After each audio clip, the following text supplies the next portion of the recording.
Where Kindness Lives is designed to cultivate a kinder world by helping to inform and inspire.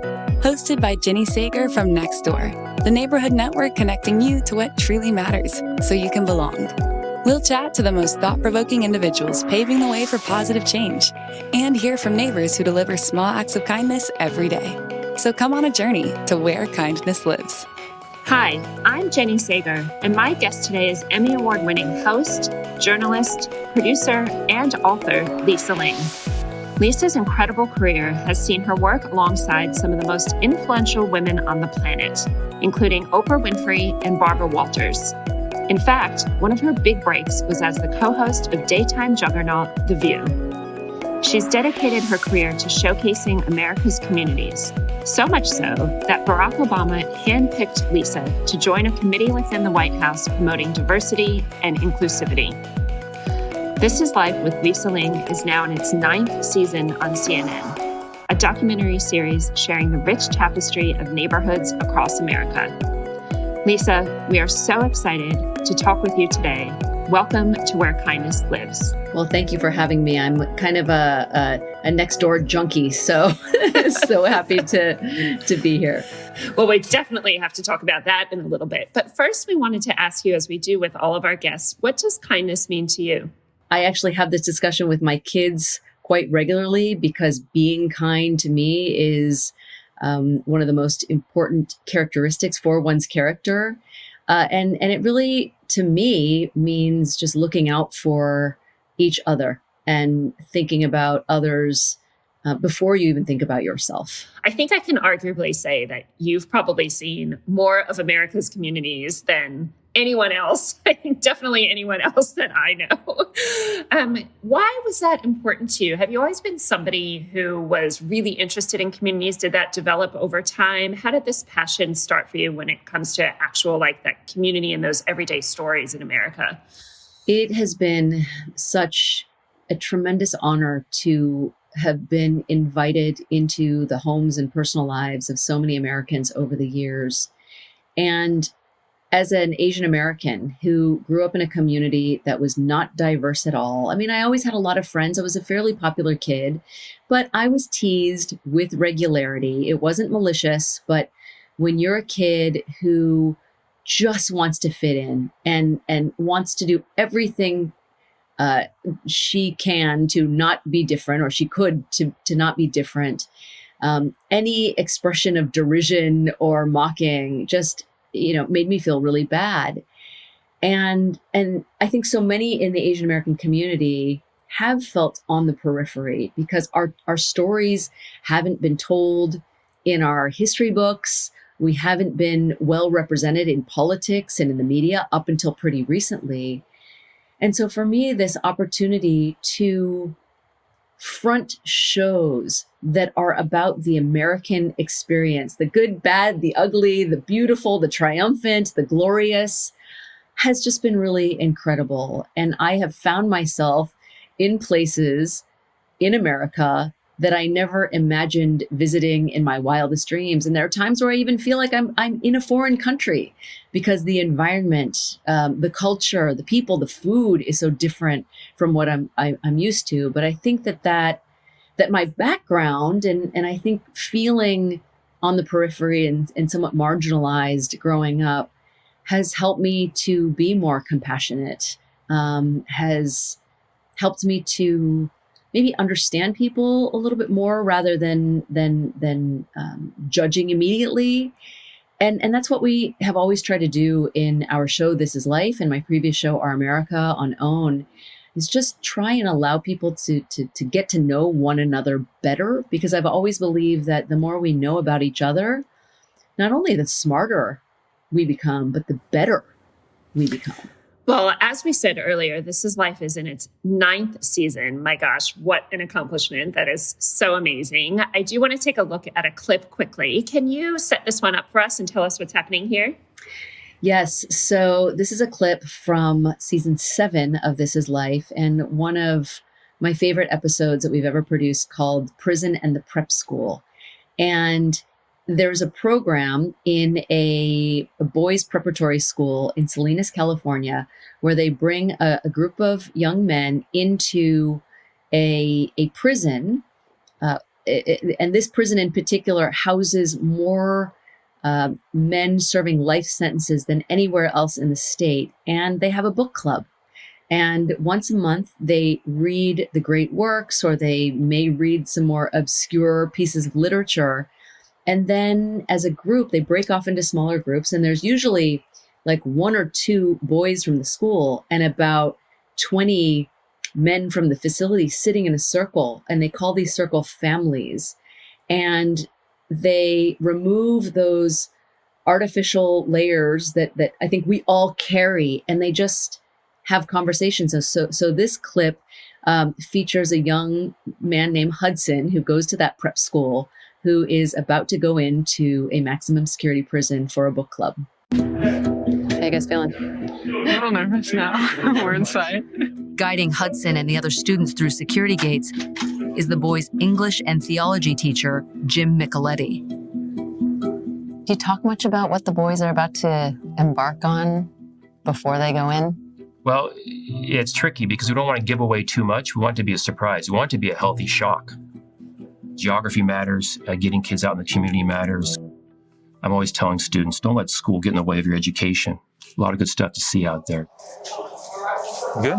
So, Lisa, both of us have shared the experiences of spending a lot of time in some of the worst places in America as well. Maximum security prisons and jails, times in communities that are riddled with gangs and things like that. And I know specifically, if I think about my time there doing a bunch of different documentaries, one thing I learned is that you can never judge a book by its cover, and that there's always something underlying how this person had ended up where they are. So if I think back to inmates I met on death row, there was always something going on where it was, a broken home or a drug addiction that they wanted to break themselves. They didn't want to be in this cycle. There was more to the story. And I think it was such a good reminder that you have to be open-minded and really try to understand everybody's path and everyone's journey before you can make an assessment of who they are today.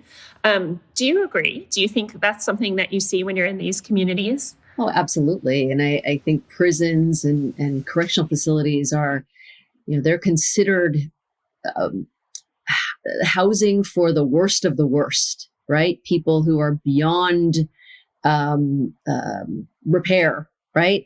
And in that episode in particular, it was so moving and illuminating because you would think that it would be the incarcerated men who would really be the beneficiaries of this program. Here, these young, well-educated prep school kids are coming in to read literature with them.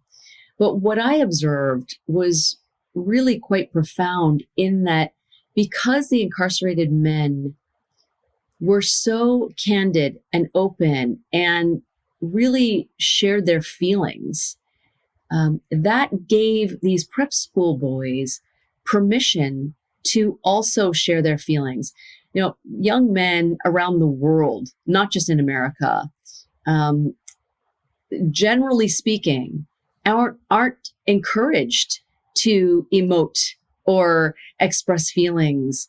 And so I think that is it's a lot of pressure to carry that weight of masculinity for young men. And so when these incarcerated men started to share these deeply held things with these prep school kids, it allowed them to really open up, and they started just sharing things that they'd been harboring inside that so many had never even shared with their closest friends.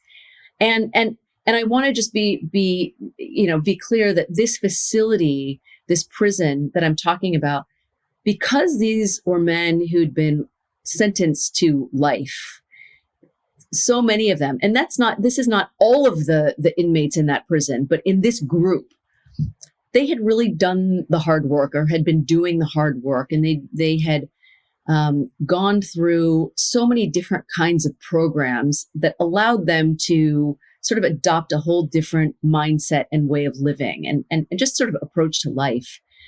And so when these young boys, these prep school kids were exposed to that, it was incredible. One young man shared that his father cheated on his mom. One shared that his own father was incarcerated at one time in his life. One young man said that his father died of Lou Gehrig's disease, and he hadn't even told people that his father was deceased. And after that session, I overheard some of the young men saying to each other, wow, I've known Dante my whole life, and I had no idea that his father died of Lou Gehrig's disease. And in so many ways, we all go through life with these masks, and we allow people to know what's on the surface, right? And when you start to peel off that mask and go a lot deeper, you start to recognize those commonalities and those similarities that we all possess. And again, I think we start to realize at the end of the day, we all want the same things. And quite frankly, we all are of the same human race. Our exterior is just our exterior. It's just in some ways our mask. It's part of our identity, but it isn't our exclusive identity. Absolutely. And it comes back to that empathy and remembering that we are all the same species. At the end of the day, we're just people. And I couldn't agree more. How do you relate that back to the community and the neighborhood? And if you see someone in your neighborhood that is maybe going through a tough time, or someone that's going through a tough time, what can you do to just reach out or kind of be there for that person in an easy way, but one that's also impactful? There's a way of being that I think says to people, I'm approachable. I try to offer greetings to people that I walk past. I try to strike up conversation with people.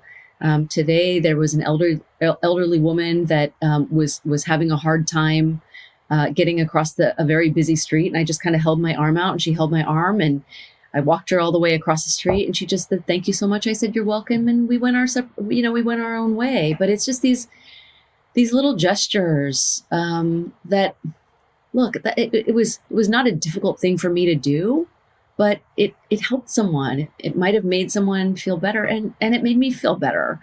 And it's not hard to do, like being kind and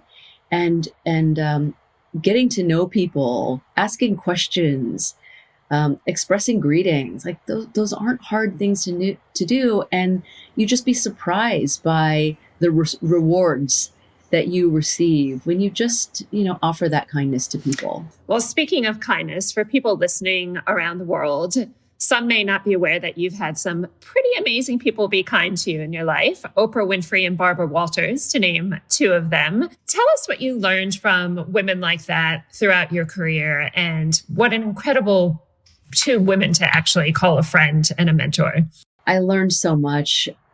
One of the things that I will always just be so amazed by is with Oprah, just how intently she listens to people. It's almost disarming sometimes, because she'll ask you a question and she will she sort of locks in her gaze at you. And it's sometimes a little bit unnerving, because it's like, oh my God, Oprah is staring into my soul. But it's really because she really wants to know your opinion. If she asks you a question, she wants to know the answer, and she's listening intently.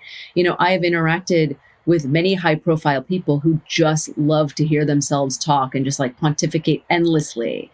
Oprah is not one of those people. Like, she truly, truly is an incredible listener. And frankly, Barbara Walters was the same way. The first day that I had a meal with her after I got the job, I was in tears because she was asking me about my family and my home life and my relationship to my mom. And she really wanted to know the answers. Here, Barbara Walters, the foremost female journalist in the United States, maybe around the world, was interested in like little old me. And, it just goes to show, Jenny, that no matter who you are, you just want to be heard as well. We all have stories. And that goes for people that you might interact with every day, but have never really had the time or taken the time to kind of get to know. Maybe it's someone who's working at, a store that you frequent. Maybe it's, someone that you see when you're walking your dog.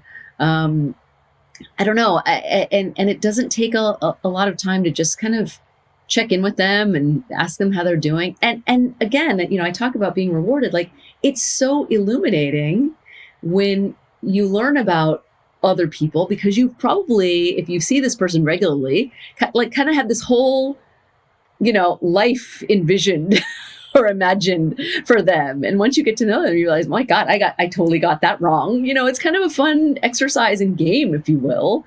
But not only are you rewarded, but you've asked someone, you've inquired about someone, and again, we all have that desire to just want to be heard. Where Kindness Lives will be back in a moment.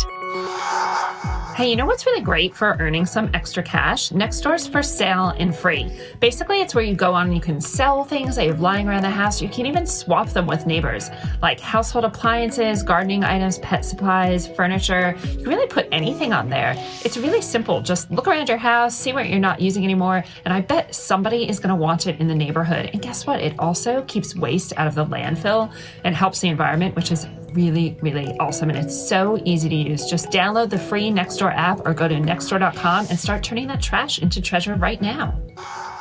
Well, you mentioned that you're a big fan of Nextdoor. What do you love about Nextdoor? I feel safe on Nextdoor. And even though I don't know everyone in my community, I sort of feel like when I'm on Nextdoor that I do know everyone, and that somehow, because this is our community, we're all invested. We all want the best for our community. We all want to look out for each other because we hope that people are also looking out for us. I've sold things on Nextdoor. I've bought things on Nextdoor. And it's really easy because you can just walk down the street or drive down the street to fetch it. So it's also... Oh, tell us something you bought. I bought a folding table. It was... someone in my community that I didn't know before inadvertently bought the wrong folding table online, which so often we all do.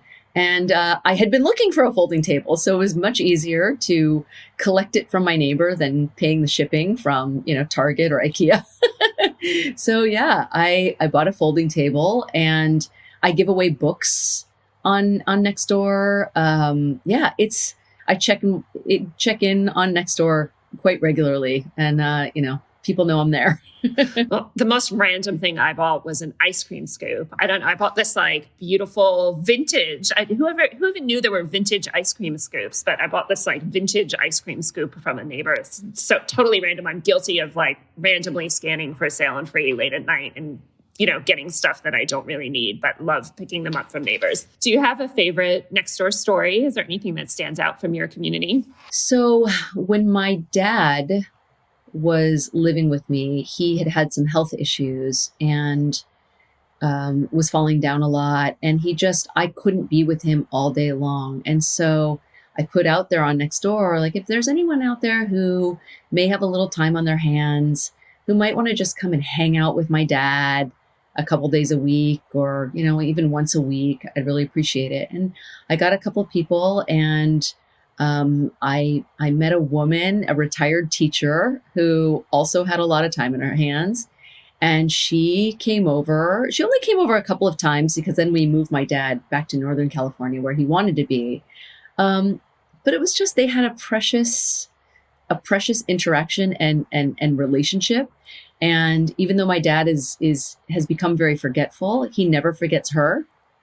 He sometimes forgets her name, but he oh, what was that lady's name who would come over and sit with me? And it was just a really special, again, I felt safe on Nextdoor because there was an address attached to this woman, and, she put herself out there and responded to my post. And so, yeah, that was definitely a special Nextdoor moment that I'll never forget. And quite honestly, one of the main reasons why I check in is just to see if there's anything, nefarious going on in the neighborhood, because, in some ways it's become this sort of community watch feature.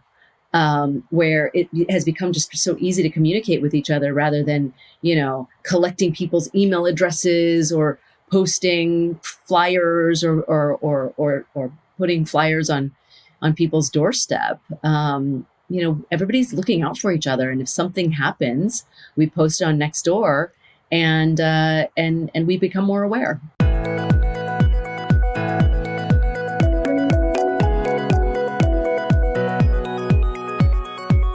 I want to read you a story, a Nextdoor story from Colorado about a 12-year-old boy named Lavari. So he has epilepsy and autism, which result in chronic seizures, and he's been in the hospital just ongoing since he was 4 years old. This year, on his 12th birthday, his mom, Laura, was decorating the house to get ready to celebrate when he began seizing, and he had a total of 8 grand mal seizures throughout the day. So they were unable to have the party, and he had a really, really tough year. He's been hospitalized twice in 1 month. His mom lost her stepdad and her nephew, and they had also moved recently to Wisconsin, so they were in a new community. She posted on Nextdoor asking if any of the neighbors wanted to mail Lavari a birthday card or send a picture of their dog just to help him smile. And she had more than 400 people comment and send hundreds of birthday cards and treats and balloons and pictures of their pets wishing him a happy birthday. Some neighbors even invited the family over to meet them or their dogs in person and for him to pet their mini horses and goats. And they also got some visits from some other neighbors. And Laura shared that the community support just made them feel really good when they have no family around, and that the whole experience was just so heartwarming for them all. And so I just wanted to see what you think about that story. Oh, that's lovely. I mean, I've seen on a number of occasions neighbors writing things like, "Oh, my mom's in the hospital. Can you just say a prayer for me?" Or, going through something hard right now, and, just wanted to just put it out there. And I don't know, I think for a lot of people, social media feels so distant, even though, we have quote unquote friends on social media.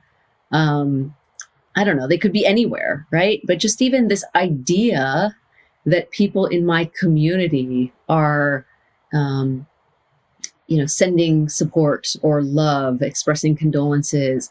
It feels, I think it feels more intimate somehow. I mean, I don't know, maybe it's a psychological thing, but because it's a tighter community, I know all the streets where people live. It somehow brings me a different kind of comfort that just feels more local and closer. And I think it's an incredible feature and incredible thing to be able to do. Absolutely. I mean, I think also just remembering that whether you've been living in the community for, 20 or 30 years, or you're new, everybody is there just waiting for the same thing, right? Just waiting for somebody to say hello or waiting for somebody to ask for help or give help. And it just doesn't matter how young or old you are, does it? No, it doesn't. And, it's also great during things like if there's a weird helicopter hovering.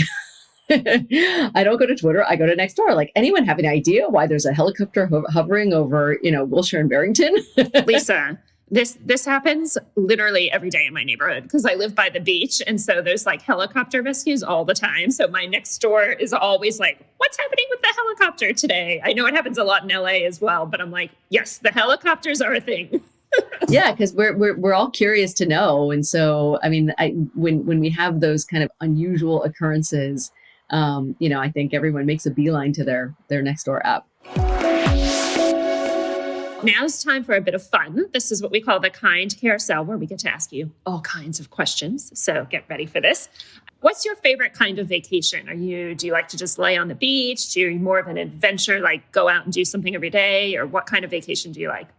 It really depends on what I'm going through in life. I mean, if I've been under a lot of stress, I definitely have been known to like to go to, have a beachy vacation where I just veg out. But generally, I like a vacation where I'm up early in the morning and I'm exploring and getting to know the environment and the community. I'm really lucky that in my job, I get to do and I get invited to places that tourists generally don't get to experience.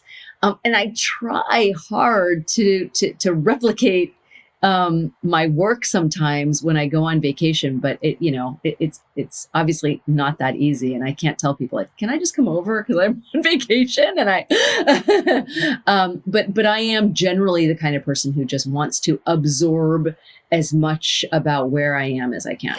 And what kind of activity do you like to do with your kids? Anytime, not just on vacation, but anytime. What kinds of things do I like to do or do they like to do? Because there's a big difference.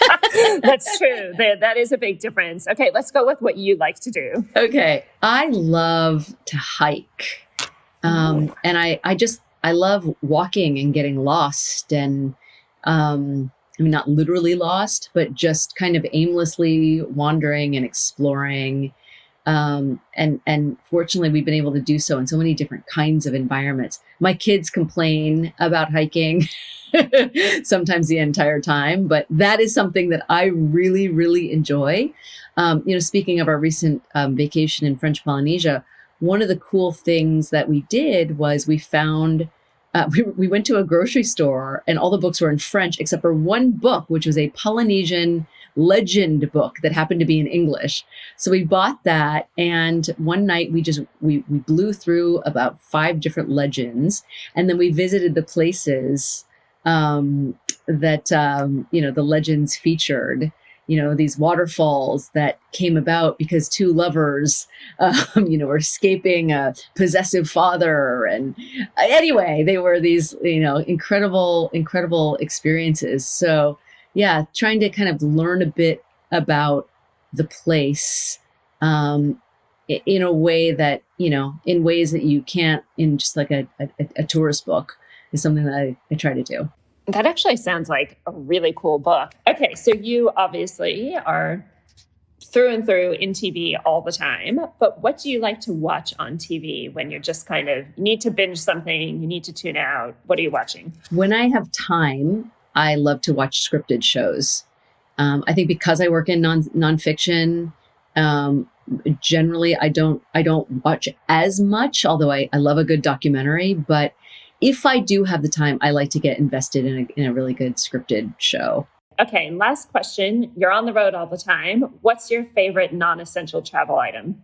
Well, it's essential to me, but most people would say that it's non-essential. But no matter where I go, I carry an ab roller. Do you know what that is? It's this wheel with 2 handles, and it comes apart, and that goes everywhere with me.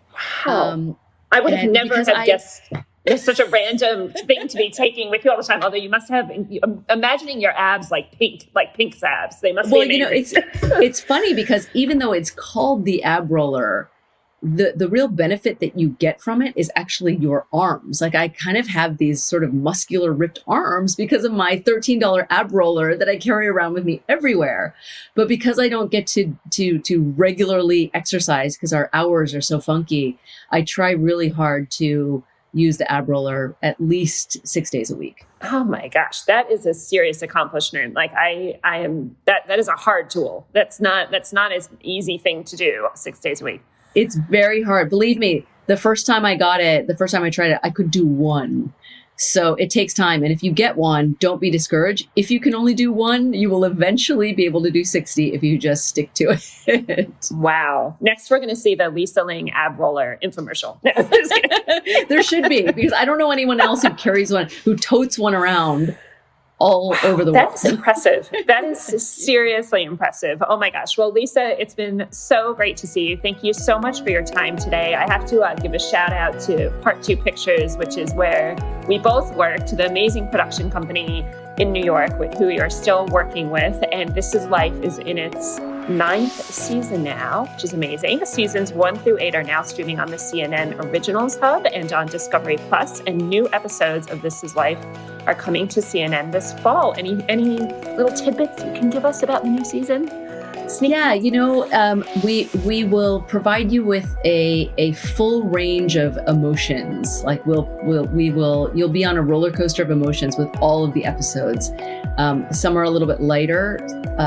There are a couple that are a bit heavy, but you'll have a very well-rounded experience. And my hope is at the end of the day, you'll get to know your fellow humans a little bit better.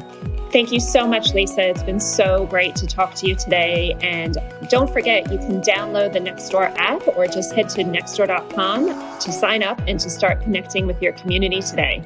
Well, and thank you to Nextdoor for being just a really terrific resource for all of us in my community. Such a pleasure, Lisa.